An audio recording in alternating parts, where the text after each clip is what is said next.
don't forget to click like and subscribe. Parang mali. Sa recipe po natin, pwede tayong makagawa. Good day everyone and welcome to Josie's Kitchen! Ako, pangalawang episode na po tayo. Amazing! Di pinakapaniwala. Ito, may apron. May apron si Mommy Josie. Again, you can always call me Mommy Josie. And today, para sa ating second episode, magtuturo naman tayo kung paano gumawa ng Piaya. Siyempre ba, I am a proud Bacolod yan ba tawag doon? Sa taga-Bacolod, City of Smiles. Kaya dapat lang, no, may maituro ako sa inyo na galing talaga sa Bacolod, no? Diba? Okay, so napakasimple na po yan, katulad ng ating first episode na magic cookie doon. Nakagawa tayo ng 4 na klase ng cookies. Ngayon naman, wala pa yata isang oras, makakagawa na kayo sa inyong mga tahanan ng Piaya.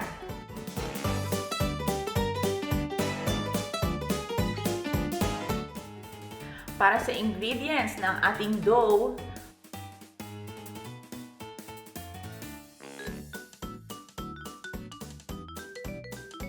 at para naman po sa ating filling,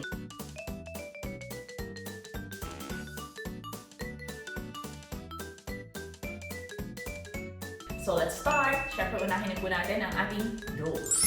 Okay, so haluin na po natin. Lagyan na natin yung ating salt sa ating flour. Next, lagay po natin ang ating oil.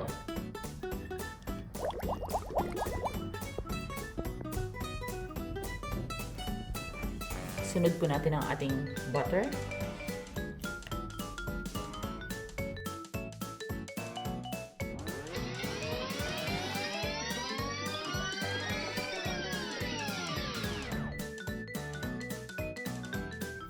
And unti-untiin po natin ang ating water.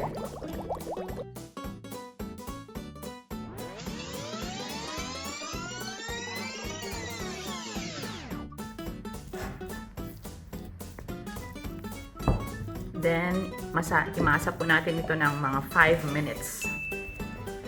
So, start na po tayo magmasa. Lagay lang tayo ng flour. Konti. And yung ating dough. Okay.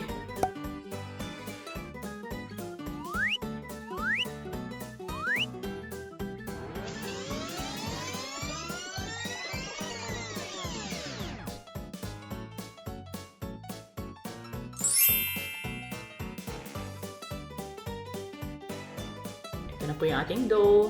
Set aside po muna natin ito habang minimix naman natin ang ating filling. Para sa ating filling naman, halo na po natin ang ating sugar, Muscovado. At ang ating flour.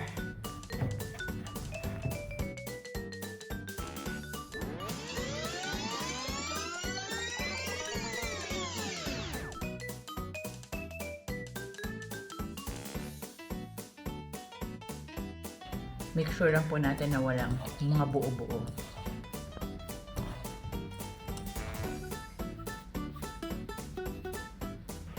Halo natin yung salt natin. Halo natin yung butter natin.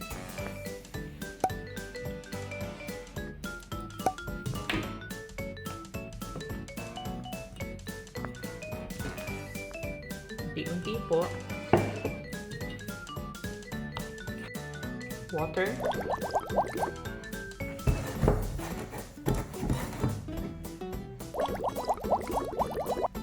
Haluin lang po natin hanggang well blended na lahat ng ingredients natin. So kung makikita nyo medyo may kalagkitan, okay lang po yan. Huwag kayong mag-alala. Okay? Konting flour po. Then,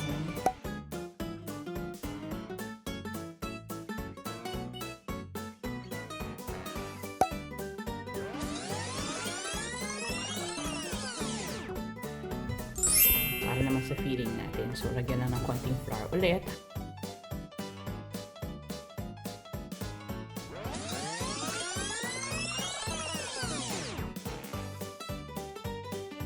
Ito na po ang ating filling. Naaamoy ko na. Ang sarap. Alright. Di ba napakadali at napakadali din natin hanapin kung ano yung mga ingredients for ating piyaya, di ba? So ngayon, magsisimula na po tayo mag-roll ng ating piyaya. Again, hindi po kailangan na perfect ang ating bilog. Okay, basta bilog siya. Bilog siya. Mahalaga masarap ang ating piyaya. So, gagawin natin. Portion po natin. Ginaganito ko para hindi ako nahihirapan din. Para pare-pareho din ng laki. So, 2 tablespoon tayo na dough. Ay, chumerva. Okay. And 1 tablespoon tayo na filling.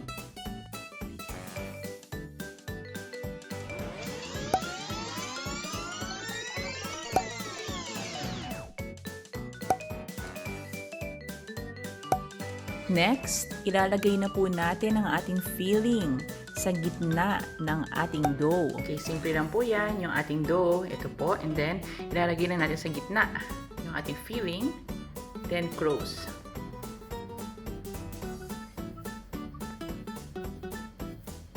Okay, then i-roll po natin yan. Again, okay lang po yung ugly delicious, ha? Importante, masarap ang lasa. So, wag niyong i-goal na ma-perfect ang pagbilog. Okay? So, yan.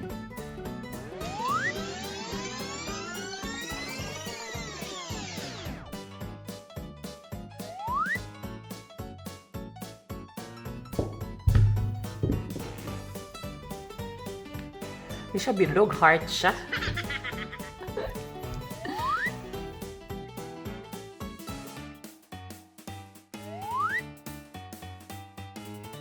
So, tapos na po tayo sa pagbilog ng ating piyaya. Yan, walang pressure.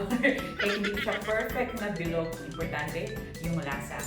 Halina kayo, lutuin na natin ang piyaya natin para sa merienda natin ngayong araw. Okay, so ready na po ang ating non-stick pan. Lagyan na natin ang ating piyaya. So, nakasalang na po ang ating piyaya. So, low heat lang po tayo. And you can cook each side for 2 minutes. Baliktarin na po natin ang ating piyaya para yung kabilang side naman ang maluto. A few inches later. And so ready na po ang ating unang piyaya. Salang na tayo ulit. Ito medyo maliit. So, pwede siya. Dalawa. A few moments later. At ito na po ang ating finished product, ang ating homemade piyaya. O diba, napakadaling gawin at napakadaling hanapin din po ang mga ingredients natin. Sa recipe natin, makakagawa po tayo ng 10 to 12 pieces ng piyaya. Ayan. Huwag mo nang intindihin yun kung hindi mo perfect ang pagkabilog. Okay na po yun. Ang importante, masarap ang lasa. Don't forget to click like and subscribe sa ating YouTube channel. Lao Josie. Facebook po natin na page. Lao Josie. Twitter account. Lao Josie. And Instagram account. Lao Josie. And kung meron kayong mga recipe na gustong matutunan, huwag kayong mag-alala. Kung hindi man kayang gawin or ituro sa inyo ni Mami Josie, may mga guest po tayo sa mga susunod nating episode na magtuturo sa inyo. Again, this is Josie and you can always call me Mommy Josie.